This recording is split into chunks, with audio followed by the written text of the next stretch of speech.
Doctor engineer যারা অর্ধেক অর্ধেক হয়েছে, এখনো ফুল হওয়া নাই, হওয়ার পথে আছো। তোমাদের মনে রাখতে হবে বাংলাদেশে 26টি ক্যাডার সার্ভিস আছে। এখন যদি তুমি দেশের জন্য কিছু করতে চাও, 26টি ক্যাডারের যে কোনো একটি ক্যাডারে তুমি নিজেকে অংশগ্রহণ করানোর সুযোগ নিতে হবে।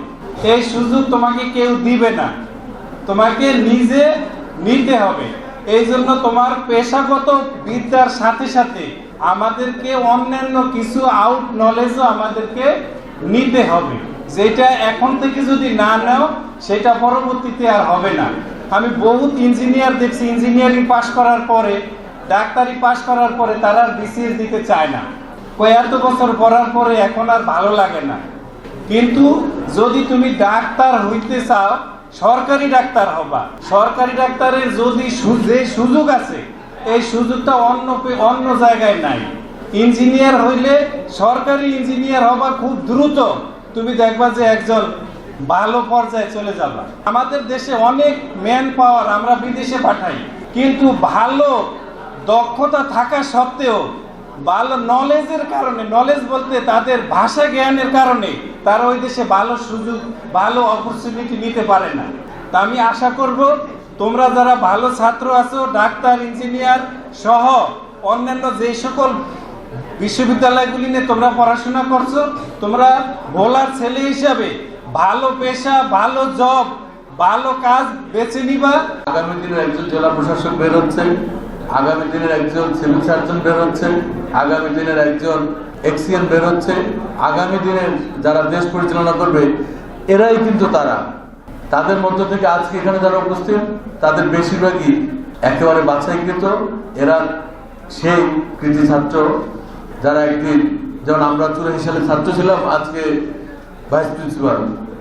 আজকে যারা এখানে শিক্ষার্থী তারা হয়তো একদিন কেউ এখানে ভোলা কলেজের অধ্যক্ষ হবে, কেউ পার্শ্ববর্তী সড়ক ও জনপদ কিংবা অবদার এক্সিএন হবে, কেউ পাশে সিভিল সার্জন হবে, কেউ বা প্রশাসনিক জেলা প্রশাসক হবে।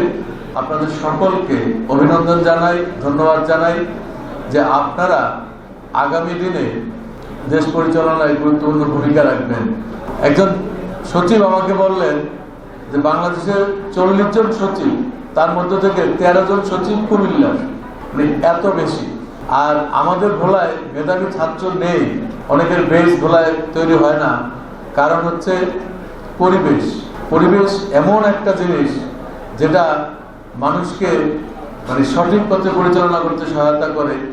সেই পরিবেশটা এখন কিন্তু আগের চেয়ে অনেক উন্নত হয়েছে। মেডিকেলে চান্স পাওয়ায় আমি অত্যন্ত আনন্দিত। ছেলে মেডিকেলে চান্স পাওয়ার পর বিভিন্ন জায়গা থেকে সে সংবর্ধিত হয়েছে।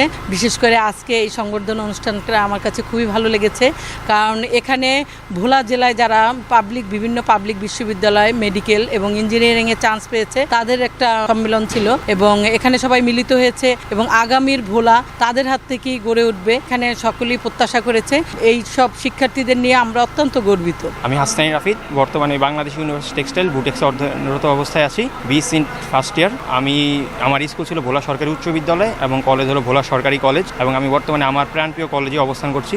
আজকে মূলত ভোলায় ক্রিয়েটিভ সার্কেল কর্তৃক আয়োজিত আমাদেরকে যারা এসেছে 25-এ, যারা বিভিন্ন পাবলিক ইউনিভার্সিটিতে এবং ইঞ্জিনিয়ারিং ইউনিভার্সিটি এবং মেডিকেলে চান্স পেয়েছে তাদেরকে সংগঠনা দেওয়া হয়েছে। মূলত এখানে হয়েছে যারা আমরা এসেছে 24 আছি, তারা বিভিন্ন পাবলিক ইউনিভার্সিটিতে পড়ার কারণে আমরা ভোলা থেকে যেহেতু আমরা বিভিন্ন পাবলিক ইউনিভার্সিটিতে গিয়েছি, আমরা মূলত দেখছি ওই জায়গায় আমাদের 64টা জেলা থাকলেও আমরা ভোলার মানুষরা, বিশেষ করে ভোলার শিক্ষার্থীরা অনেক বেশি পিছিয়ে রয়েছি। তার পিছিয়ে কারণে আমাদের ভাইদের যে উদ্যোগ সেটা অনেক প্রশংসনীয়, এবং আমি চাই যেহেতু আমিও ইনশাল্লাহ ভোলা থেকে পড়ালেখা করে একটা ভালো পাবলিক ইউনিভার্সিটিতে চান্স পেয়েছি, আমিও চাই আমাদের যারা অনুজ তারা যাতে আমাদের চেয়েও ভালো করতে পারে।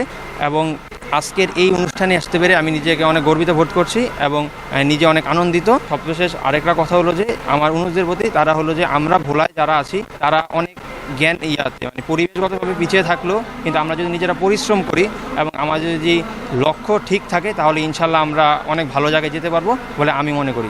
আমি অরিন্দম, আমি রাজশাহী বিশ্ববিদ্যালয়ে পড়াশোনা করছি। প্রতি বছরের ন্যায় এবারও আমরা ক্রিয়েটিভ সার্কেলের থেকে আমাদের এই ব্রেইন প্রোগ্রামটা নামাচ্ছি। তো দেখা যাচ্ছে যে অন্যান্য জেলার তুলনায় আমাদের ভোলা জেলা কিছুটা পিছিয়ে থাকে আমাদের পর্যাপ্ত ইনফরমেশনের জন্য, যেটা আমাদের এখানকার স্টুডেন্টরা পেয়ে থাকে না, যার জন্য আমাদের বাংলাদেশের যত ভালো ভালো ইউনিভার্সিটিগুলো আছে সেখানে তারা সেই মেধার স্বাক্ষরটা দিয়ে সেখানে জায়গা করে নিতে পারে না। তো আমাদের আজকের এই প্রোগ্রামটার মূল উদ্দেশ্য এটাই যে আমাদের ছোট ভাই বোন যারা আছে ভোলার, তাদেরকে যাতে আমরা সঠিক গাইডলাইনটা দিতে পারি এবং তাদের মনে দেখা যায় যে অনেক ধরনের অনেক প্রশ্ন থাকে যে আমি কোথায় পড়তে চাই, কিভাবে পড়বো, কি পড়া উচিত, এই জিনিসগুলো নিয়ে আসলে তাদের পর্যাপ্ত ধারণা থাকে না। তো আজকের আমাদের প্রোগ্রামের মূল উদ্দেশ্য এটাই যে কিভাবে তারা তাদের এই মনের প্রশ্নগুলোর উত্তর পেতে পারে এবং কিভাবে ভবিষ্যতে ভালো করে তাদের কাঙ্ক্ষিত লক্ষ্যে পৌঁছাতে পারে। আমাদের আজকে এই প্রোগ্রাম আয়োজনের মূল উদ্দেশ্য আমাদের জুনিয়রদেরকে এই অ্যাডমিশন ফেজ সম্পর্কে ধারণা দেওয়া, বিভিন্ন গাইডলাইন দেওয়া।